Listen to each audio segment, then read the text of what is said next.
Manny Ellis was tackled, punched, and shot with a stun gun as he was held face down on the sidewalk back in March of 2020. For the first time, we're hearing officers Burbank and Collins detail what they said was a struggle as they feared for their life as they tried to detain Ellis.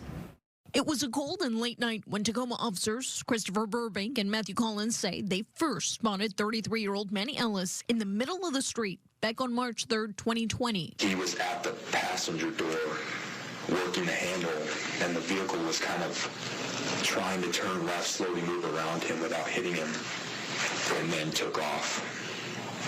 So at this point, I didn't know what we were viewing. I didn't know if this was a domestic violence thing. Maybe this guy got kicked out of a car. Maybe he's trying to carjack it. I didn't know. That's what Officer Collins said 3 days later when he was interviewed about what happened. He and Officer Burbank were both questioned. The suspect turned and kind of fixated on a patrol vehicle. We're still stopped there at the red light. He said something to the effect that instead I might just punch you in the face. Officers say Ellis became aggressive. He allegedly started punching their window. Burbank says he needed to defend himself, noting Ellis was reaching for the door handle and started to unlock the door. And he turned towards Officer Collins kind of in a fighting stance with clenched fist and kind of squared up to him like he was about to fight him. As soon as I realized that he had focused on Officer Collins and was probably about to attack him or start fighting him, I used my door to actually door check him. Both say they tried radioing in what was unfolding, but claim they were unable to. This guy who had superhuman strength. Collins says he tried to handcuff Ellis as he was trying to allegedly assault Officer Burbank. At some point, I end up on top of him. He's just swinging wildly at me, grabbing at me, and he's like growling and just making like kind of animal noises, not saying anything.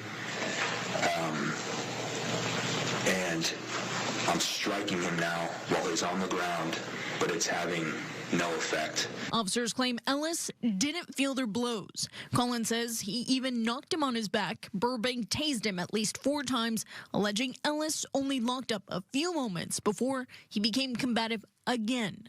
And I hear the crack of his taser, and it has that immediate neuromuscular incapacitation effect where the guy locks up, his whole body locks up. So at that point, I come off the LV&R, I push him down, face down. The struggle lasts for what officers believe is 3 to 4 minutes. I can start hearing sirens, there's other units coming, and I ask for hoggles because we still don't have control of this guy. During his interview, Burbank is heard telling investigators he never heard Ellis give up, nor did he notice that he was in distress. He says he recalls seeing Ellis conscious with his eyes open before letting other officers take control. Collins says Ellis was spitting at people, and it was only a few minutes later that CPR was started. All 3 officers have pleaded not guilty. Of course, this trial continues tomorrow morning. Count on updates right here on Fox 13. Back to you.